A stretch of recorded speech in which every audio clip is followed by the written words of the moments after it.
Recording studio Patna.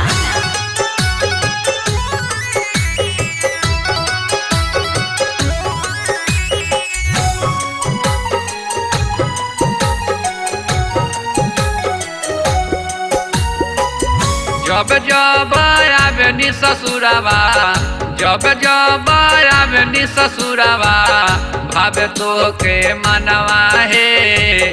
चूमे दा गाल साली, छुए दा जौवनवा है। चूमे दा गाल साली, छुए दा जौवनवा है। चूमे दा गाल साली। बोलो भजानी करिहाना साढ़ू के खजनवा हो। बोलो भजानी करिहाना साढ़ू के खजनवा हो। एहो हमर बड़का जीजा छुई ना जो बनवा हो। एहो हमर बड़का जीजा छुई ना जो बनवा हो। एहो हमर बड़का जीजा।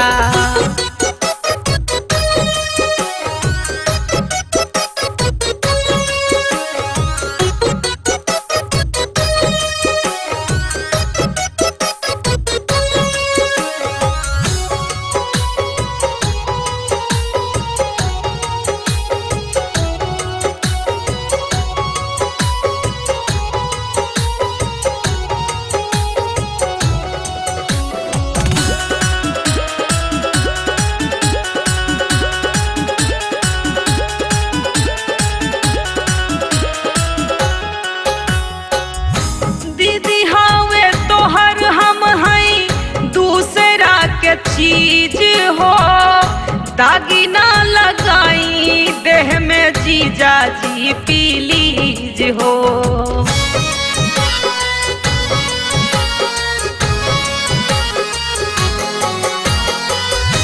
दीदी हवे तोहर हम हैं दूसरा के चीज हो। दागी ना लगाई देह में जीजा जी प्लीज हो। रगड़ी ना जबड़ी देह में, रगड़ी ना जबड़ी देह में आपन बदनवा हो। एहो हमर बड़का जीजा छुई ना जो बनवा हो। एहो हमर बड़का जीजा छुई ना जो बनवा हो। एहो हमर बड़का जीजा छुई ना जो बनवा हो। एहो हमर बड़का जीजा।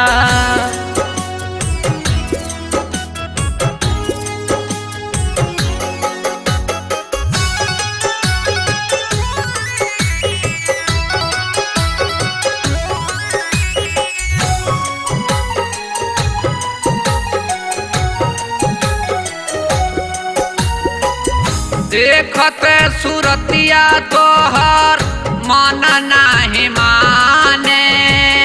आजानी पास करके कोई कोई बहाने।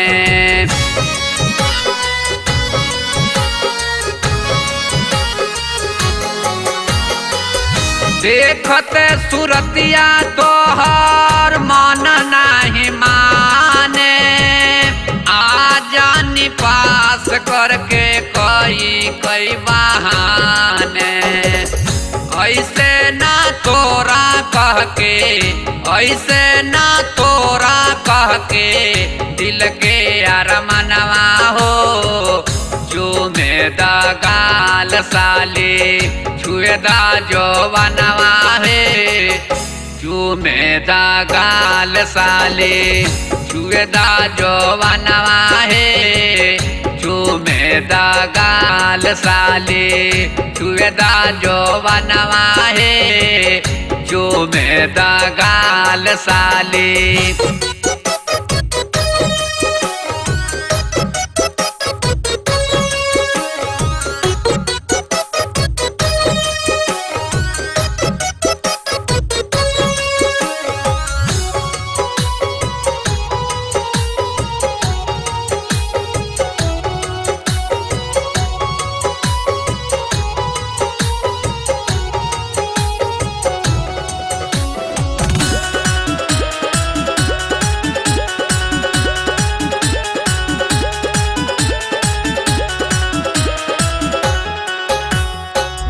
सटल रहे दा हमार कानवा से कान है। बात बूझी जीजा विनोद उमेश चंदन हो।